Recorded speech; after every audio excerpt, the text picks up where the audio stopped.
दोस्तों आज मैं अथर भाई के साथ हूँ। हेलो अथर भाई। हेलो।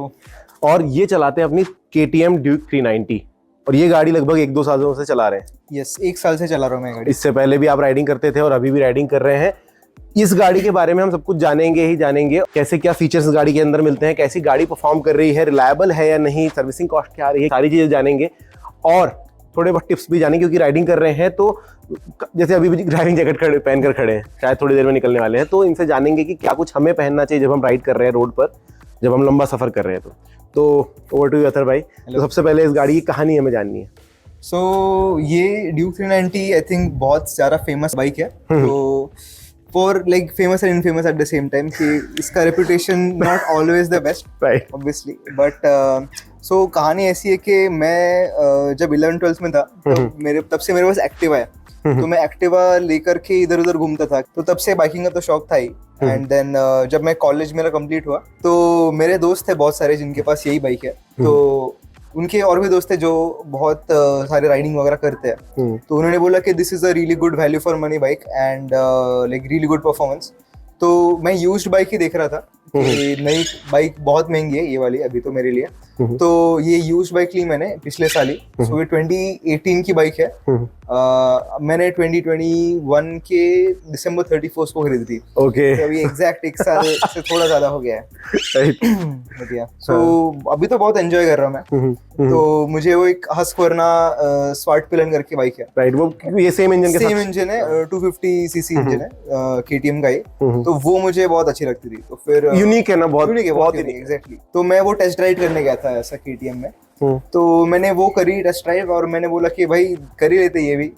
एंड देन वो जब करी तो फिर देन आई वाज लाइक यार दिखने में कैसे भी हो लेकिन चलाने में तो बहुत बढ़िया तो है ही है। एक्चुअली दिखने में खराब नहीं है, रेपुटेशन थोड़ी सी गिर गई है। अभी ऐसा था कि बिकॉज ऑफ द रेपुटेशन मेरा भी ऐसा बिलीफ बन गया था कि यार ये बाइक मतलब नहीं, ये तो नहीं खरीदनी। बट अभी तो it has grown on me I would say. So अभी एक नई हस्कवर्ना भी आई थी तो फिर मुझे उससे ज्यादा यही अच्छी लगी। तो मतलब so it is like I am now KTM design enthusiast now. Okay, so अभी कैसा परफॉर्मेंस है इस गाड़ी का 390 के हिसाब से? बहुत अच्छा है, मतलब it is at this moment अभी बहुत साल होने वाले जो ड्राइवर्स है, इवन मैं भी हूँ, तो we have never gotten bored of it. तो जो पावर डिलीवरी वगैरह है, जो किक मिलती है आपको, so that is something that you don't get anywhere else. So it is really good अभी तो। सो राइडिंग के लिए बहुत अच्छा है। तो जब आप ऐसे गाड़ी ढूंढ रहे थे तब आपने और भी तो ऑप्शन देखे होंगे जैसे हिमालयन वगैरह, उन पर कभी ऐसा नहीं सोचा कि नहीं? सो मुझे तो एक बहुत ही वर्सेटाइल बाइक चाहिए थी जो ऐसे जनरल यूज के लिए भी अच्छी रहे एंड थोड़ा टूरिंग वगैरह भी लॉन्गर डिस्टेंस के लिए अच्छी रहे। तो ये एक थी, फिर उसके बाद FZ250 भी एक थी एंड देन ड्यूक 250 वगैरह भी थी। दिस इज समथिंग जो आपको और ज्यादा दिन आपको मतलब एंटरटेन करेगी आई वुड से। इवन बहुत अच्छा एक किस्सा भी सुना रहे थे थोड़ी देर पहले कि इसमें भी इन्हें लगा है कि ये स्लो है। हम जानना चाहेंगे। तो I think it is like मैं अभी 1 साल से ही कर रहा हूँ, लेकिन जो लोग पुणे में या फिर इवन इंडिया में बहुत सालों से कर रहे हैं, तो तब जब ये नहीं आई थी अभी इसकी पहले जनरेशन वाली बाइक्स, तो वो अभी बहुत ज्यादा स्किल्ड हो गए नेचुरली एंड उनके पास अभी बेटर बाइक्स है।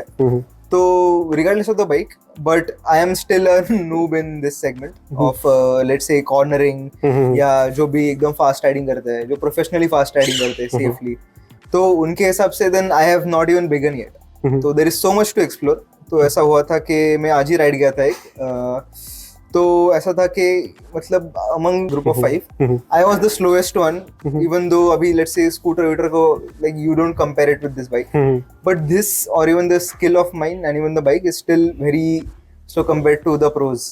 It's a very humbling experience. Okay, so इसका परफॉर्मेंस जो आपने बताया काफी ठीक ठाक सा है। अभी इसका माइलेज कितना आपको मिल जाता है? सो सिटी में तो 25 के आसपास आई एक्सपेक्ट एंड हाईवेज पे 30 के आसपास है, डिपेंडिंग ऑन योर राइड। और कौन से फीचर्स हैं जो आपको लगता है कि किक इन करें? जैसे ABS तो दिखता ही है इन गाड़ियों में कि आता है, और भी क्या चीजें हैं जो आपको लगती है कि अच्छा है इस बाइक के अंदर? आई थिंक सेफ्टी फीचर एक बहुत अच्छा लगा मुझे, which is the very basic feature कि साइड स्टैंड किक इन का फीचर है। If you are standing like आप जब गाड़ी शुरू करते हो तब जब तक साइड स्टैंड आपका अनफोल्ड नहीं होता है तब तक वो गाड़ी स्टार्ट नहीं होती है। So that is like a very tiny but yet something performance bike है, आप तुरंत उड़ सकते हो गाड़ी से, इसलिए तो अगर कोई नया आया है या फिर ऐसा आप बहुत जोश में आ गए, तो it is something that is safer. Even the brakes are really good. तो front and rear disc brakes दिए हैं एंड यहाँ पे एडजस्टेबल लिवर्स है, brake lever and clutch lever. तो कितने दूर रखना है तो हाँ, so let's say if you are a performance rider then आप और पास रखोगे, डिपेंड्स ऑन योर टेस्ट. ये बहुत लेट्स से सारे क्राउड के लोगों के लिए, सारे नीड्स के लिए इट इज वेरी ओपन. सो ऐसा नहीं है कि अभी लेट्स से R15 देखोगे आप तो इट इज वेरी कमिटेड कि आपको बहुत ही झुक के बैठना होगा. सो अगर आप इंथुजियास्ट नहीं होगे then you would be like यार ये बहुत अनकंफर्टेबल है. बट एक नॉर्मल बाइक जैसा भी आप बैठ कर किसे चला सकते हो. और इसकी सर्विसिंग कॉस्ट क्या आ रही है? अभी तो honestly KTM is very affordable. So even एक नॉर्मल कम्यूटर बाइक से थोड़ा ही ज्यादा रहता है इसका सर्विस कॉस्ट. अभी तो अराउंड 3000 के आसपास आते हैं, 3 to 4000. कब कराते हैं? 6 months या फिर 5000 किलोमीटर्स. अब मैं आपसे पूछूंगा कि आप क्या क्या गियर्स इस्तेमाल कर रहे हैं अपने राइडिंग के समय और क्या क्या हम लोगों को करने चाहिए. तो अगर आप कम्यूटर हो तो obviously helmet is like a no brainer. But उसमें भी अभी आई वुड एम्फसाइज के जो CE सर्टिफाइड हेलमेट्स रहते हैं, अभी एक ISI आता है बट उससे भी ज्यादा स्ट्रिंजेंट सर्टिफिकेशन रहता है CE, तो जो यूरोपियन सर्टिफिकेशन रहता है. सो उसके हेलमेट्स थोड़े ज्यादा एक्सपेंसिव रहते हैं but that is the most stringent certified helmets. Secondly gloves. So gloves इसलिए क्योंकि एक तो आपके जो वाइब्रेशंस होते हैं तो डेली कंफर्ट में आपको वाइब्रेशंस बहुत कम महसूस होंगे. आपका जो वेदर प्रोटेक्शन रहता है कि आप बहुत ठंड में चला रहे हो या फिर बहुत बारिश में या फिर धूप में चला रहे हो तो फिर आपके हाथ प्रोटेक्टेड रहते हैं. सेकेंडली इसमें जो आर्मर्स रहते हैं सो फिर ये आपको बहुत प्रोटेक्ट करेंगे अगर बाय चांस क्योंकि आप हाथ पे ही सबसे ज्यादा इम्पैक्ट लोगे. एंड सेकेंडली आपके शूज which is बहुत मतलब लोग ध्यान नहीं देते होते, तो हम स्लीपर पे चला लेते हैं गाड़ी. हाँ, तो शूज में आई वुड से बहुत ज्यादा इंपॉर्टेंट होता है क्योंकि आपकी अगर गाड़ी गिरेगी या फिर आप अगर किसी से ऐसा टकराओगे या जो भी है आपके पैरों पे बहुत इम्पैक्ट होता है. सो ये जैकेट वैकेट लोग पहनते हैं बहुत कूल दिखने के लिए, which is not exactly the only reason. इसमें भी आर्मर्स वगैरह रहते हैं but the legs are more important to protect. So अच्छे जो अब्रेजन रेजिस्टेंट शूज बोलते हैं उनको, जो अभी लेट से आप अगर घिसोगे नीचे या फिर कोई पत्थर वत्थर से तो फिर वो फट ना जाए, वो घिस जाए लेकिन वो पूरा फट ना जाए. तो वो शूज अच्छा है बहुत पहनने के लिए. ओके, तो इसके अलावा कुछ आप हमारे दर्शकों को बताना चाहते हो? I mean safety rules follow करने चाहिए सबको एंड स्पेशली मॉनसून में, क्योंकि होता ऐसा है कि मॉनसून में बहुत ज्यादा रोड बदल जाती है इन टर्म्स ऑफ जो ट्रैक्शन रहता है वगैरह, ब्रेकिंग ट्रैक्शन.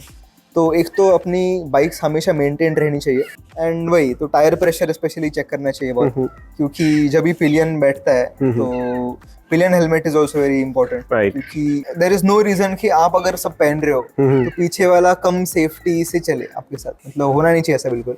सो वो एक है. सो अथर भाई, आपने अभी तक मतलब इससे सबसे लंबी राइड कौन सी करी है और क्या एक्सपीरियंस रहा है उसका कुछ? सो सबसे लंबी राइड मैंने औरंगाबाद करके जगह है संभाजी नगर, तो हाँ, तो मेरे उधर कुछ रिलेटिव्स रहते तो मैं यहाँ पे उनके यहाँ पे गया था. आई थिंक वन डे में मैंने कुछ तो 500 किलोमीटर्स करा था फॉर द फर्स्ट टाइम.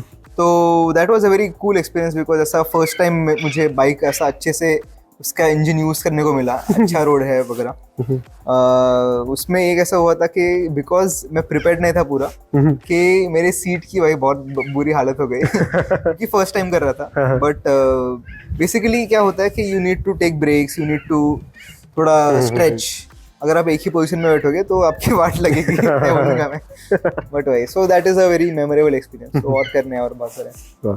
तो अगर भाई आपने जब भी बोला था कि आप जब ग्रुप के साथ अपनी गाड़ी में गए, आप तो स्लोएस्ट थे, बट ये KTM 390 और आप काफी अच्छा चलाते हो, सो फिर वो कैसे हुआ वो हमको जानना है. काफी अच्छे चलाना is a relative term, so I start with that. तो हुआ ऐसे कि मतलब जो बाइक्स हमारे साथ थी, हमारा जो ग्रुप है, तो उसमें स्ट्रीट ट्रिपल बाइक है, आपको पता होगा. फिर और भी जो एक्सपीरियंस राइडर्स है उनके पास भी सेम बाइक है but they are much faster. तो ये आई थिंक मैं फर्स्ट या सेकंड टाइम ही जा रहा था और वो जो फास्टर बाइक्स है तो वो नहीं आई थी पहले हमारे साथ, तो ये फर्स्ट टाइम था मेरा. तो मैं गया फुल चौड़ में, कह रहे भाई मेरे पास तो 390 है कि मतलब अभी तो I will catch up with them, I will keep up with them वगैरह वगैरह. तो हम लोग ऐसा फुल पहन के वगैरह निकले, ऐसा फुल चाय वाय पे अभी सब रेडी है चलो करके. तो पहला टर्न जो लिया उधर से ही मेरी फटनी चालू हो गई, मैं सबसे पीछे पड़ गया। आई वाज लाइक ठीक है भाई, मतलब सब फास्ट है, ठीक है, एक्सपीरियंस्ड है, ये वो। तो एक पॉइंट पे ऐसा हुआ कि स्ट्रेट्स पे जो रहता है, जो सीधे सीधे रास्ते, उसमें तो आप भगा सकते हो, उसमें भगाने के लिए कुछ स्किल नहीं लगता है। बट जो टर्न्स रहते हैं, कॉर्नरिंग जो बोलते हैं, तो फिर उसमें ऐसा हुआ कि भाई पहला जो घाट है, मतलब पहला जो टर्न है, तो मैं सबसे पीछे था वैसे भी, ठीक है, मुझे दिख रहे थे सारे गाड़ी आगे। तो पहला टर्न शुरू हुआ एंड वो लोग गायब हो गए और मैं ऐसे धीरे से ब्रेक वगैरह मार के ऐसा एकदम धीरे धीरे से ऐसे चला रहा हूँ कि भाई सामने से गाड़ी आ रही है, वो उनको कुछ फिक्र नहीं, वो चले गए, वो गायब हो गए। एंड हमारा, मैं ऐसे ही अपने अपनी स्पीड पे चलता रहा, क्योंकि ऐसा जस्ट चौड़ चौड़ में चलाना ही है, तो लाइक मैं अपना अपना स्पीड पे जितना स्किल है उतना चलाऊंगा। तो मैं पहुंचा वहां पे जहाँ पे हम लोगों ने बोला कि यहाँ पे रुकेंगे करके, तो वहां पे वो लोग ब्रेकफास्ट कर रहे थे और मुझे लगा कि यार मतलब इतना भी स्लो हो क्या मैं, मतलब। तो that is something that you always have something more to learn, and obviously उनको बहुत ज़्यादा एक्सपीरियंस है, तो वो लोग उतने अच्छे चलाते भी है, सेफली भी चलाते हैं, एंड उन्होंने काफ़ी कुछ सिखाया भी मुझे। But the good thing is कि ऐसा कुछ मजाक नहीं उड़ाता कि अरे इतना स्लो है। तो उससे होता क्या है कि सामने वाला और ऐसा कुछ तो ईगो राइडिंग करता है, which is not a good thing. तो लाइक भाई सीख जाएगा तू भी, आराम से चला, तू सेफली चला। राइट। बट देन आते समय वो लोग मुझे मजाक उड़ाते हैं कि भाई तू आगे निकल जा तो हम लोग खाना खा के आते हैं तू चला जा आगे। तो ये दोस्तों अथर भाई जिन्होंने हमारे साथ अपना एक्सपीरियंस शेयर किया एक बाइकिंग का, जो चीजें इन्होंने कही है बिल्कुल ध्यान में रखना, हेलमेट जूते जरूर पहन लेना यार, और सेफ राइडिंग करना। वीडियो पसंद आया तो लाइक कर लो। Thank you. Thank you.